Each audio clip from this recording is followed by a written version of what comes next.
PSG Fan TV, bonsoir à tous, bonsoir Alban. Bonsoir.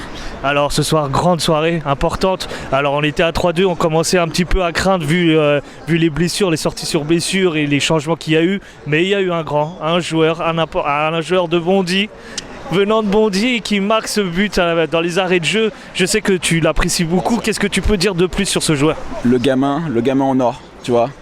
Tu m'avais questionné il y a quelques matchs et je vous avais expliqué. Mbappé c'est le gars sûr, c'est lui le projet, il faut construire autour de lui.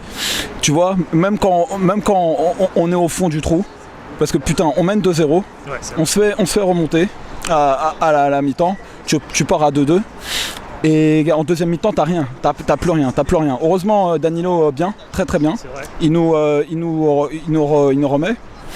Mais tu vois, Kylian, jusqu'à la fin, 95e, le gars il lâche pas. Et si tu vois bien l'action, il la joue bien, il la joue super bien. Tu vois, il se retourne très vite et il lâche pas en fait. Ce soir en fait c'était le match où on attendait le 201e but, tu vois. Moi j'étais là comme un fou, j'attendais à chaque fois et tu voyais c'était un peu trop, mais tu vois, tout le monde jouait pour lui, tout le monde. Ouais, justement. Même lui peut-être certainement il avait cette idée dans l'esprit, ça a dû le bloquer à certains moments. Ouais, bien sûr, tu vois, forcément il a un peu déjoué à chercher les actions et tout. Mais ça passe, tu vois, c'est ça que ça passe. À Marseille, il les a éclatés à Marseille. À Marseille, il a fait le taf, ça nous a fait bien plaisir. On aurait aimé qu'il le batte là-bas, le record. C'est pas grave, il l'a pas fait. Il l'a fait ce soir au parc, dans son jardin. Super la célébration à la fin. Le club franchement a mis. Fallait y penser, ouais. Chose qu'on n'avait pas fait pour Cavani. On avait fait une petite estrade, un petit truc. Ok, d'accord. Là, franchement bien. On te rediffuse tous les buts ou presque. Et super, franchement super. Très bonne ambiance.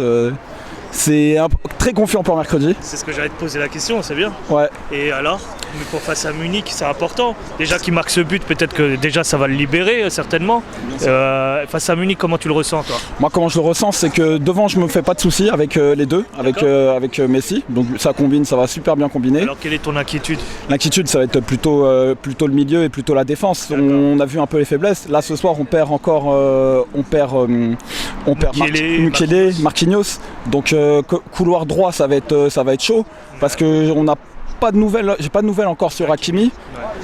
Il y a des choses extra-sportives, ça on va pas commenter. Mais le gars s'il est prêt, on le fait jouer. Mercredi on le fait jouer parce que sinon couloir droit on n'a plus personne. Alors là, qu'est-ce qu'on fait? Si on a encore un autre blessé, si Marquinhos est pas apte, on fait quoi? On repasse en 4-4-2, tu vois? Ou on reste à 3, mais avec qui? Je sais pas, j'ai pas les réponses encore. Voilà. On verra ça mercredi. Je te remercie encore. Merci. Et à très vite. Merci les gars. Ciao.